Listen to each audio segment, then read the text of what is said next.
We'd like to start off this episode with an apology. We encountered some technical issues with our usual recording setup while recording our thoughts on The Murder at the Vicarage, which resulted in the audio being unusable. So we re-recorded the episode using a temporary setup that, while still not brilliant, did mean we could get it done. So we'd like to apologise for the lower than usual quality of the sound on this episode. We hope it doesn't mar your enjoyment too much. Thanks for your understanding, and with that, on with the show. Welcome to the Chronological Christie podcast, in which a long-time Agatha Christie collector and her Christie novelist husband discuss the works of the Queen of Crime in publication order. In this episode, we take a look at the first Miss Marple story, The Murder at the Vicarage.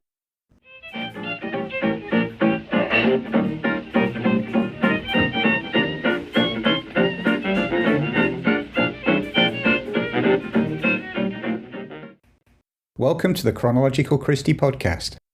We are your hosts. Gillian Porter, a long-time Agatha Christie reader and collector. And her husband, Alan Porter, who after almost 40 years of sharing a house with Agatha Christie books has decided he should read them. We'll be tackling the books in UK publication order as detailed on the official Agatha Christie website and sharing our thoughts on each from the viewpoint of someone familiar with them And someone reading them for the first time. As mentioned before, in this episode we'll be taking a look at The Murder at the Vicarage, which was first published in 1930. But before we dive into the book itself, as regular listeners will know, we thought it would be interesting to place it into the context of what was happening in the UK and the world at large at that time. So what was going on in 1930? Well, actually we're going to start a little further afield than usual with the moon, because apparently the moon moved into its nearest point to Earth in recent history. And the next time it will get that close will be January 2257. I don't think we'll be around for that, do you? I might book a seat just in case, you never know. Cool improvement. Staying in the solar system, the existence of Pluto, whether you think it's a planet or not, was confirmed in 1930. Back down on Earth, Mahatma Gandhi started his campaign of civil disobedience against British rule in India. And the inaugural soccer or football, whichever you want to call it, World Cup competition was held, and it was won by Uruguay. In the world of fiction, George Simeon's detective character Inspector Maigret made his first appearance when the novel The Strange Case of Peter the Let began serialization in a French weekly magazine. In the UK, the first Times crossword was published. The British airship R101, at the time the world's largest flying craft, crashed in France en route to India on its first overseas flight, resulting in the loss of 48 lives, sadly, with 6 survivors.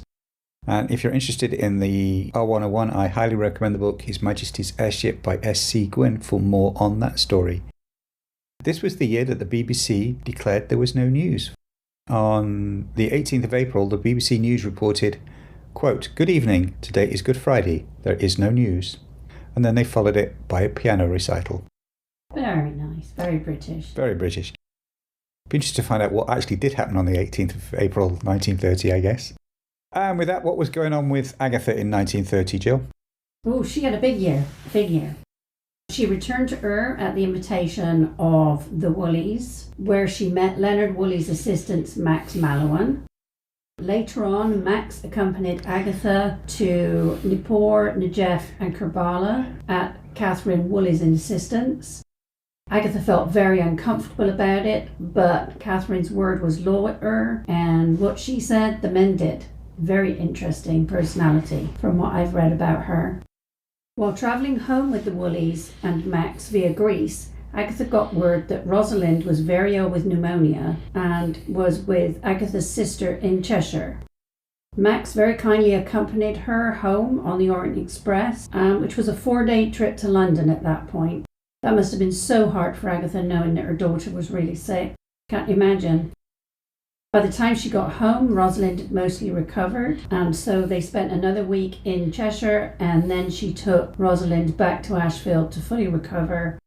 And while they were at Ashfield, Max visited and proposed marriage to Agatha, But she was uncertain as he was so much younger than her and they really hadn't known each other very long. But Rosalind liked him, which helped Agatha make the decision, as Rosalind's opinions were very definite and there was a lot of people she hadn't liked. So it made Agatha make the decision, and they were married very quietly in the September before Max headed back to Ur for the season after they had a honeymoon in Greece. Definitely a whirlwind romance. I found it very sad when reading about it how she didn't want anybody to hear about the wedding. There were very few people there because she was scared of all the press coverage and that, and I find that really sad that all the press coverage on those 11 days she went missing changed her personality so much that she wanted to hide a happy event in her life. I think that's really sad. It is, and as you said, very much a whirlwind romance. Now we've talked about what was happening the year the book was published, let's talk about the book itself. So this is our regular spoiler warning that during our discussions we'll be diving into plot and character details, as well as talking about who done it and why. With that said, let's dive into The Murder at the Vicarage with Jill for a synopsis. Miss Marple encounters a compelling murder mystery in the sleepy little village of St Mary Mead, where under the seemingly peaceful exterior of an English country village lurks intrigue, guilt and deception, and death. Colonel Prothero, local magistrate and overbearing landowner, is the most detested man in the village. Guess who gets murdered? Da, da, da. I had totally forgotten the book was in the first person, with the Reverend Clement being that first person. Always seemed an odd choice to me when introducing a new character. Like with Hastings, although it was first person, it wasn't Poirot. At least he worked with Poirot, so he was telling you about the case as he'd experienced it and Poirot's interactions. So that kind of felt very odd to me. I know you have a slightly different view on it than me, Alan, but that'll be interesting to discuss later. I read it pretty much in one day. It's a very easy read. Agatha is a genius at pulling you into the world she creates. The one thing I really didn't like were the way the old ladies were described. Found that pretty offensive, referring to them as cats and assuming the worst. Her book, she had the opportunity of writing them as she liked, but she chose to make them all seem harsh and unlikable, and characters you might want to avoid in your general day-to-day life. So why would we want to follow Miss Marple solving crimes? Just didn't like that bit at all. But I thought it was an interesting plot with lots of twists to keep you guessing, and I enjoyed it even though I knew who done it. What about you, Alan? Yeah, I thought the setup was interesting with the murder taking place away from the victim's home or a place of work or something, that it was in a place that you may consider a sanctuary, the local vicarage. I mean, normally it's the church that's a sanctuary, but by extension, I think the vicarage falls under that as well. Not legally, but sort of morally. So it was interesting for somebody to be murdered at the vicarage. Agreed. I liked having the vicar be the narrator and for the most part driving the investigation. I think it was an interesting choice, but an odd choice in a book designed to introduce Miss Marple, which I assume was the case. It almost made her feel like a background character until close to the end. But having said that, I was very much drawn in by Reverend Clement's wanderings around the village. This was another single-sitting plane ride for me, almost, as I actually just had 2 chapters left to go when we landed. I could have done with the pilot circling the airport a couple of times so I could find out who done it before I got off the plane. But yeah, I was pulled into it very quickly and absorbed in it for the few hours that I was on the plane. So from that point of view, it worked very well. Talking to the vicar, let's sort of talk about the setting. I thought the vicar turned out to be the right point of view character with which to introduce at least the setting, as he would naturally, given his vocation, interact with almost everybody in a small village like St Mary Mead and know its geography. So as such, I got a real sense of the place and the characters that inhabited it in terms of layout, but not much in terms of what it actually looked like from the prose. I did find the note that not much had happened in the village. It had been 15 years since their last murder, somewhat amusing. The village I grew up in, the last murder that anybody talked about was literally 300 years ago. So the fact that they seem to have a murder every 15 years and that's normal sort of blew my mind.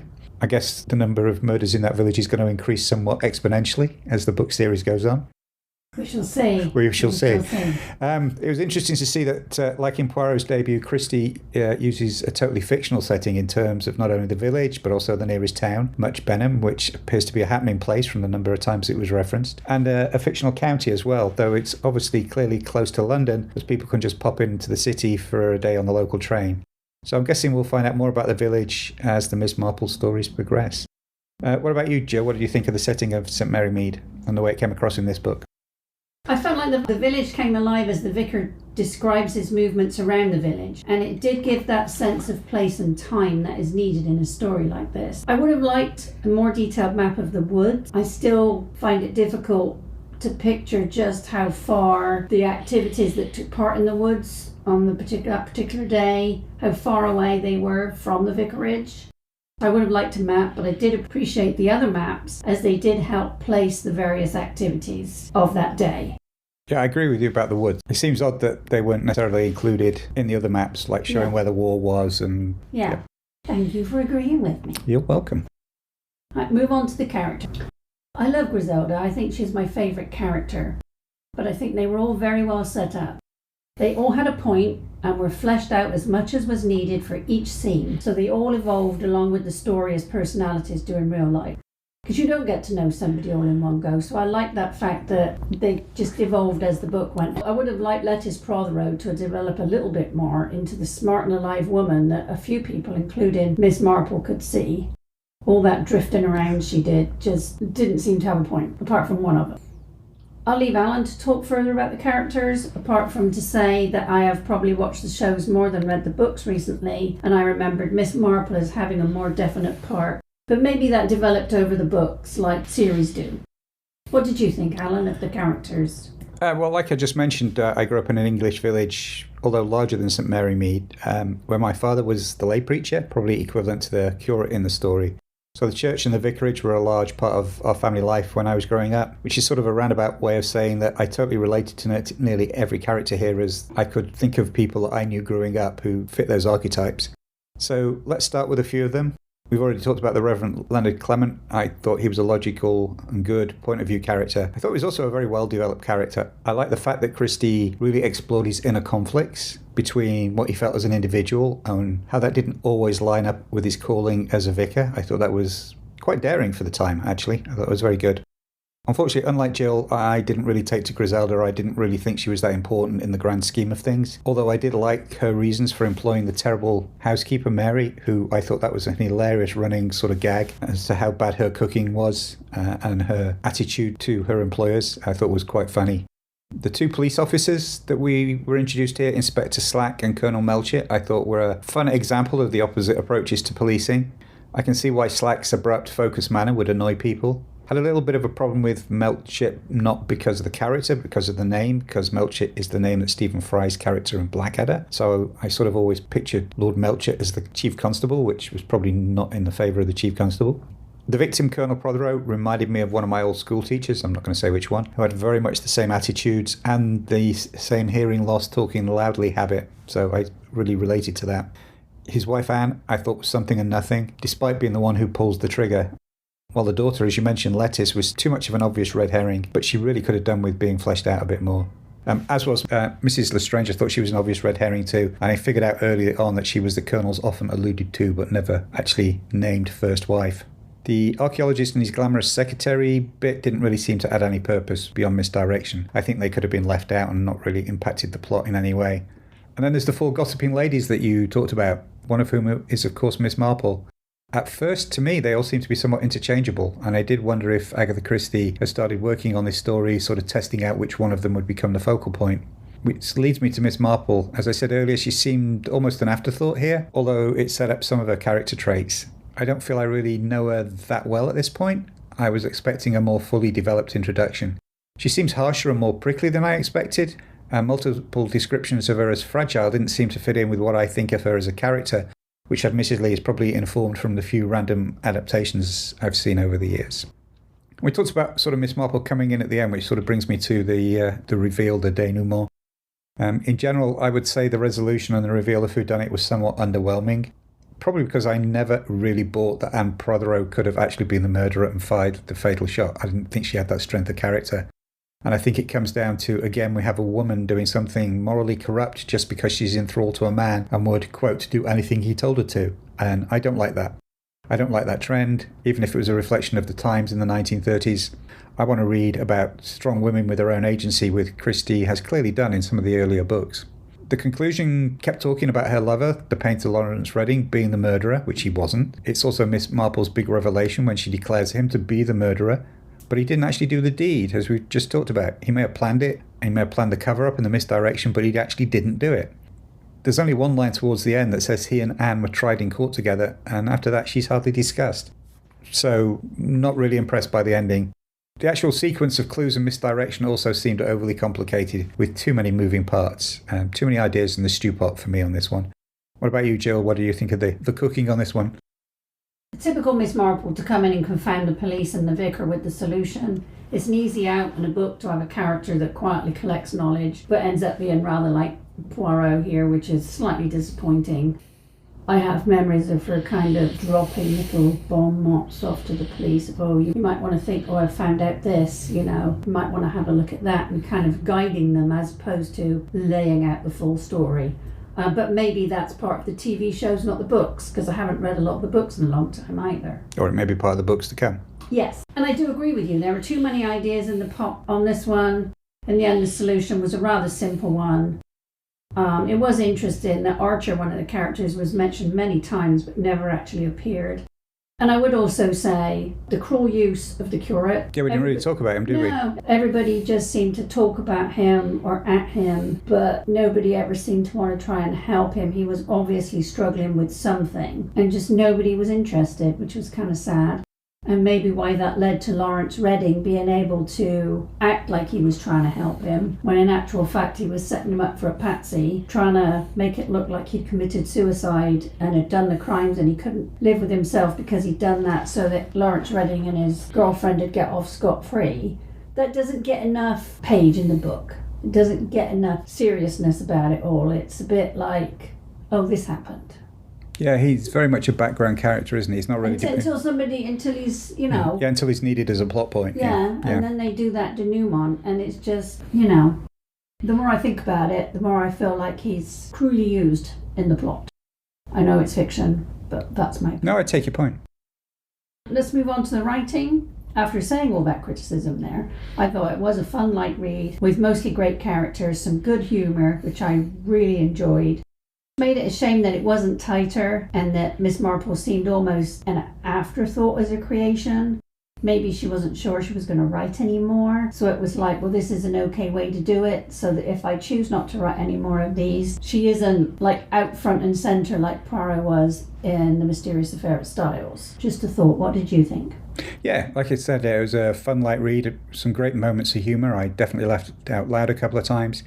I did find it tricky to keep track of some of the moving parts, and there were also a few strangely constructed sentences I had to go back and reread twice, which I've not had to do with Christie before, so that was unusual. Yeah, not the strongest, not the weakest, but I didn't really feel like Agatha Christie was really stretching herself here. It was a bit by the numbers, I felt. Yeah, I agree with you on that. I want to know those sentences. You're going to have to search them out and show me. Yeah, I'm going to...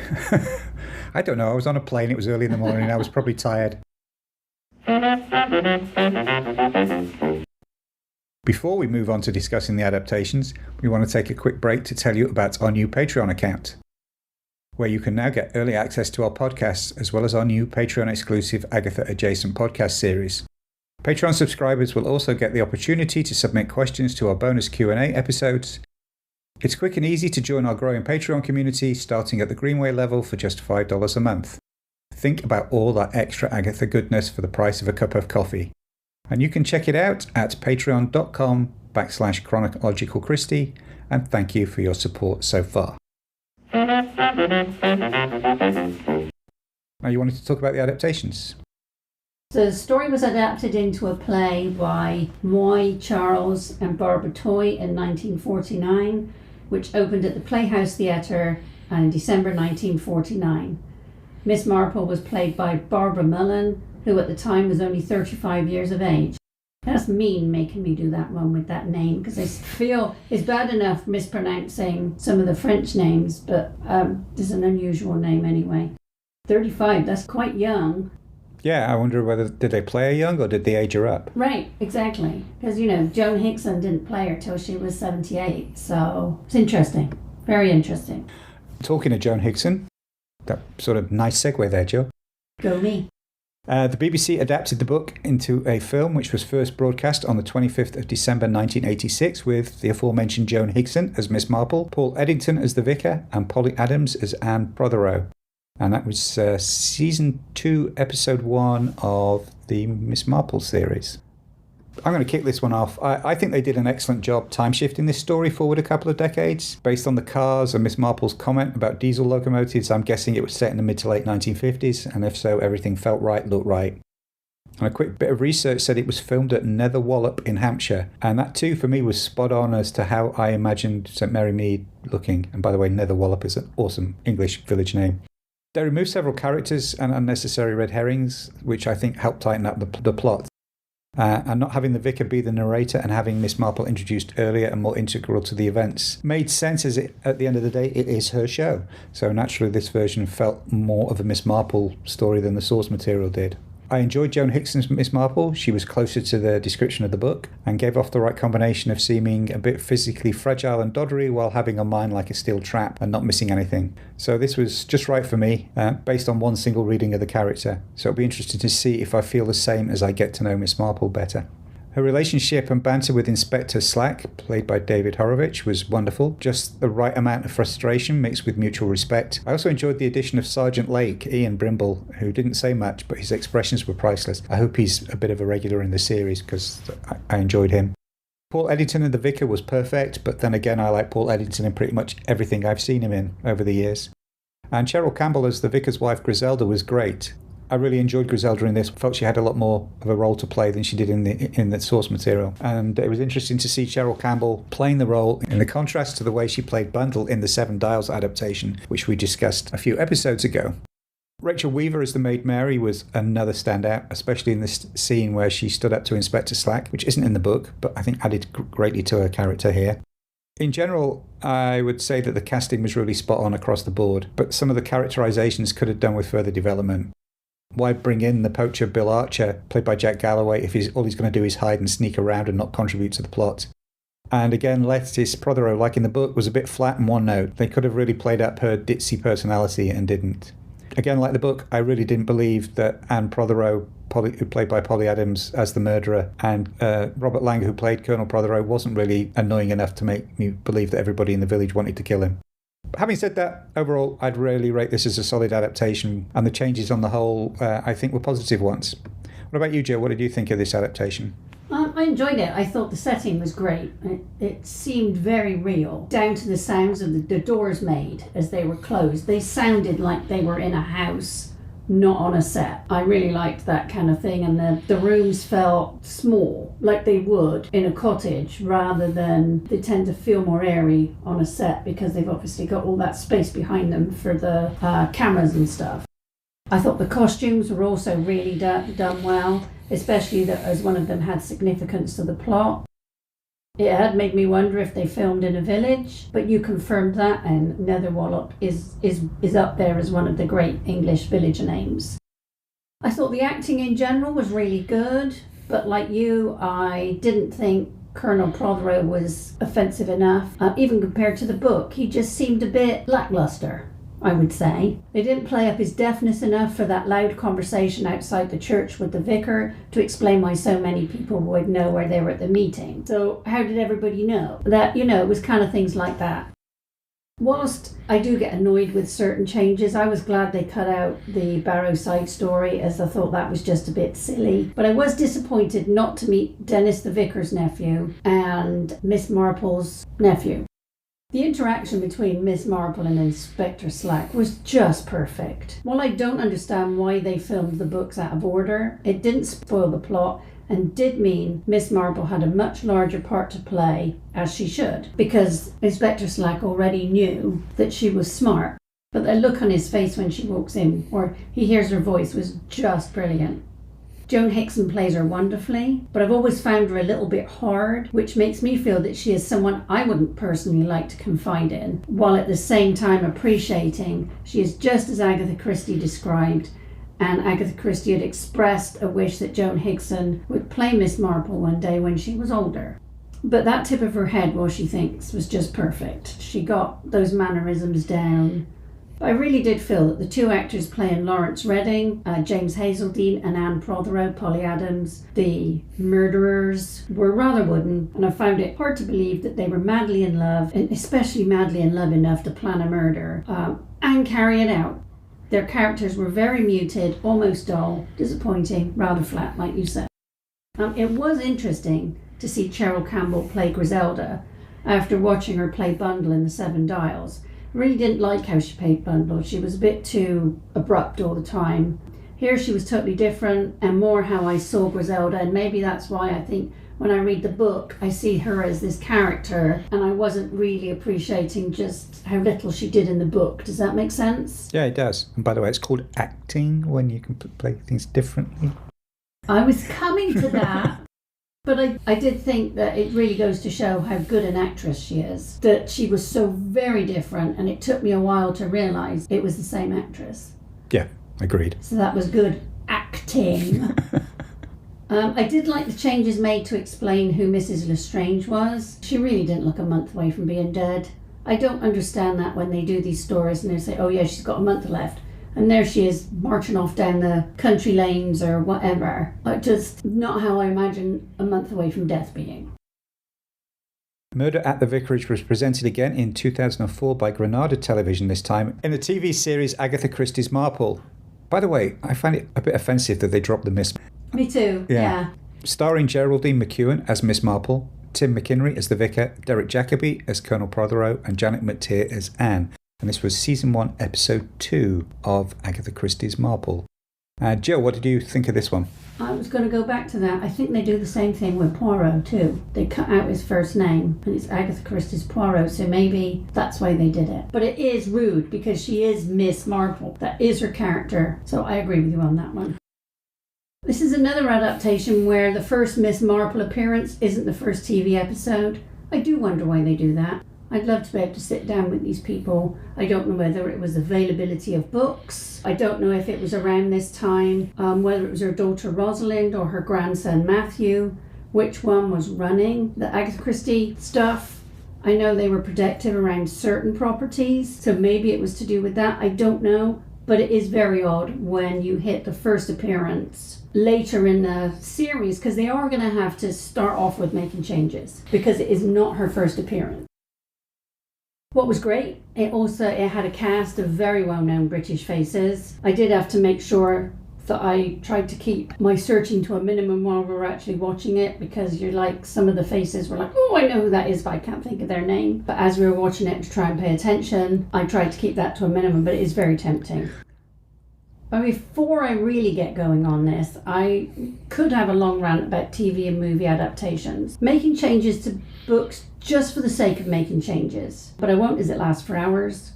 And sometimes I do actually like and understand the changes. I don't understand why they change characters' names or characters' professions, because whoever the writer is, author or writer of a play or whatever, pick things for reasons. There's thought that goes into these things. I find that those kind of things are rather, insulting is a bit harsh, but they aren't really very deferential to the source material that they actually want to make an adaptation of. They must have liked it enough to make the adaptation. But anyway, I will get off my high horse and I will just talk about the stuff. I didn't like the way they made the changes to the characters of who were meant to be working on the Barrow into researching Old Hall for a magazine article. It all just seemed rather overly melodramatic, watching them sneak around Old Hall. It felt like it was in the wrong type of show. I felt like those moves belonged more in a Hammer horror type thing or a spoof, but not in something that was like a straight adaptation. It just felt a bit over the top to me. And then to find out that they were looking for proof that Colonel Prothero stole money meant for the resistance and betrayed their team. We already knew he was a deeply unpleasant man, and I don't think it really needed that extra bit of emphasis. And I did feel it muddied an already busy plot. That's just my opinion, and I know Alan has a different one. But then this is my problem with changes. I enjoyed the changes in this episode were made for Anne Prothero and Lawrence Redding. It made sense of the fact that they hoped to obscure the murder by everyone concentrating on being shocked about their affair rather than that they might be involved in the murder. The big mistake on that was that they underestimated Miss Marple. I did feel some of the camera angles were rather odd and unflattering. The scene where Miss Marple, delightfully played by Geraldine McEwen, confronts Anne Prothero, played by Janet McTeer, about her murdering her husband, they just look very, very odd.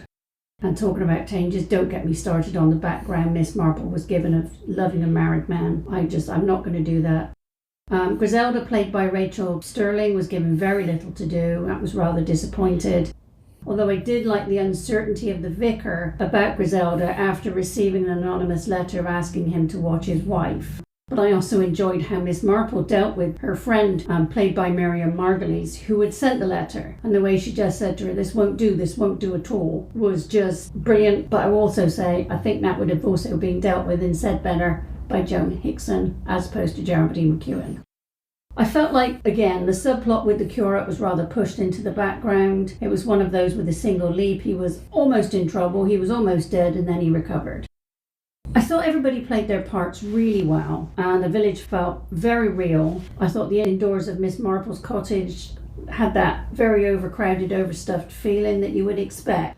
And I expect it's very controversial. I know there are a lot more Joan Hickson fans out there than there are Geraldine McEwen. But I really like her because I love that twinkle in her eye, and I could see myself confiding in her, something I probably shouldn't tell anyone, whereas I couldn't imagine myself doing that to Miss Marple, played by Joan Hickson.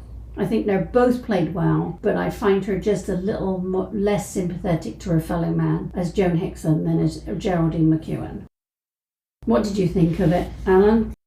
I was confused to start with this whole thing about the soldier having his photograph taken in 1915 before heading off to the Great War, and actually also the way that they showed it with the photographer doing fancy stuff to leave out the background and just have the portrait before developing the picture, which I'm sure you couldn't do in 1915. Anyway, once the mystery was revealed that he was the married lover of a young Jane Marple with whom she was having an affair, it was like, why? That was completely unnecessary for the plot, and I felt it undermined Miss Marple's character.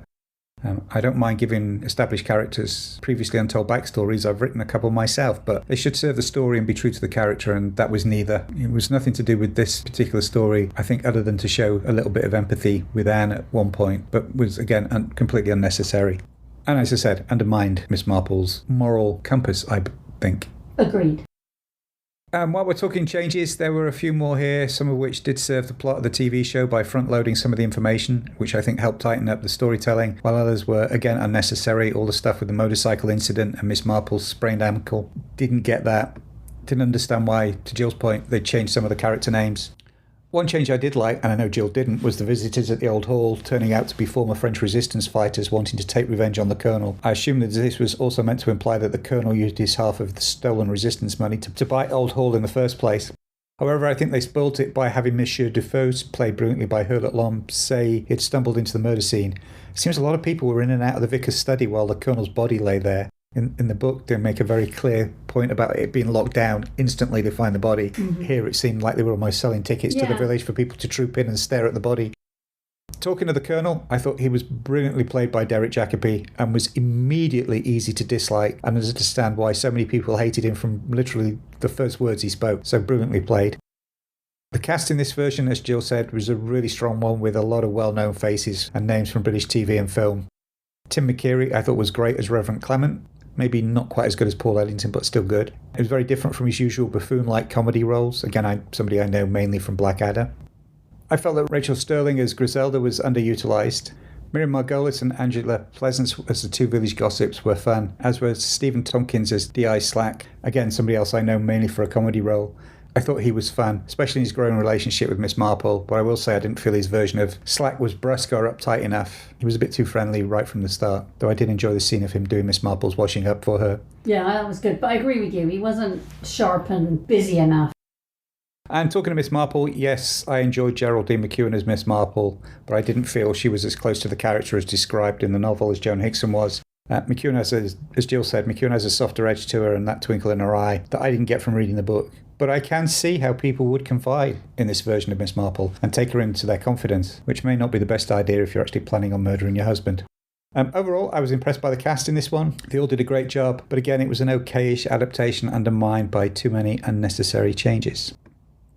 The novel was also adapted into a 2016 episode of the French television series Les Petites Meurtres de Agatha Christie.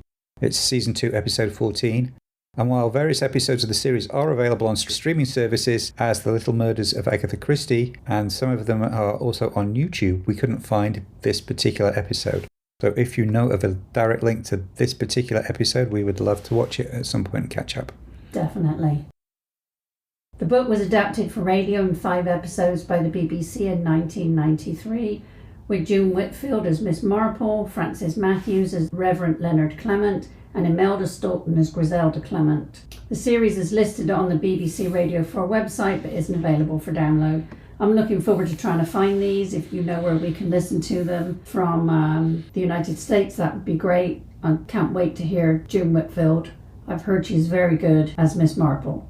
Some of her Miss Marple ones are on YouTube, but not this one. Not this one. Not. So at some point we'll get to listen to it. We'll get to them, yeah. Yeah. The Murder at the Vicarage was also released as a graphic novel by HarperCollins in May 2008, adapted and illustrated by Norma, which is the pen name for, I'm going to butcher this, Norbert Morandier. I hope that was close enough. And was translated from the original French edition, which was published under the title of L'Affaire Protheroe. So the Protheroe affair. Okay. And we actually have this one on our bookcase. Woohoo! One of the hardest things to do in comics is to convey a sustained conversation over several panels and make it visually interesting. And when a story like this is filled with talking heads, it becomes even more challenging. And I feel the artist here, Norma, makes a good attempt to present a solid adaptation of a story that really is dialogue heavy and light on physical action. They also do a good job of setting the right tone of time and place. There are just a couple of spots where a character refers to something we haven't seen happen, but that sort of setup is easy to do in a tale this dense. So overall, a very faithful adaptation, well executed, and I think probably one of the best of the graphic novels that we've looked at so far. What did you think of it, Jill? I agree. I thought this was a pretty good adaptation, faithful to the book. Although, like you, I felt a few times something was missing, like when Miss Marple wondered why Lawrence Redding had given her a rock for a Japanese garden, but the rock wasn't in his hand or mentioned when the vicar met him in the wood. So there were a few things, and I feel like it's a complaint I hear a lot these days, oh, there's not enough editing done. Maybe editing would have picked that out. I thought the artwork was pretty good too, apart from Miss Marple, who seemed to have a very peculiar shaped head. And then we'll move on to favourite quote. This is from Agatha Christie's autobiography, after swimming with Matt Mallowan in a clear lake in the desert in their underwear, and while they were doing that, the car sunk in the sand. Max told me afterwards, whether truthfully or not, that it was at this moment he decided I would make an excellent wife for him.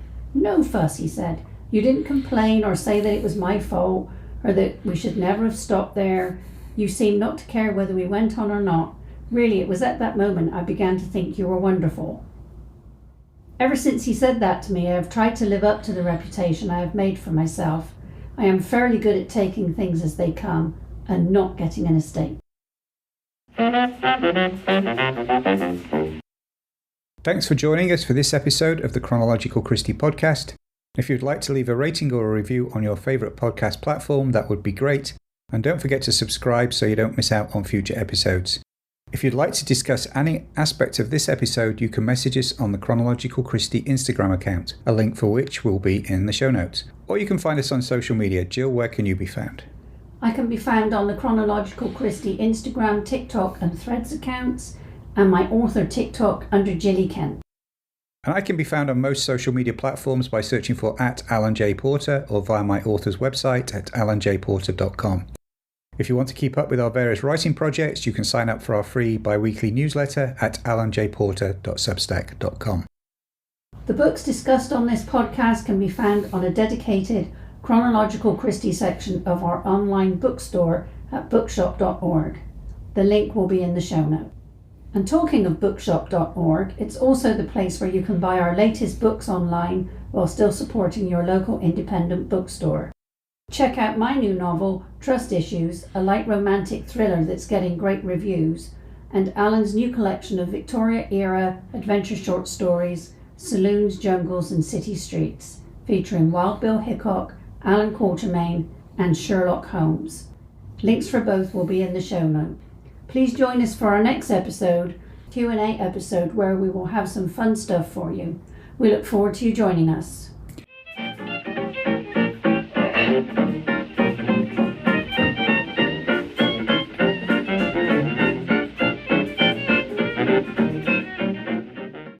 The music used in this episode was extracted from I'm Somebody Somebody Now by the Joe Venuti Orchestra and is a public domain recording.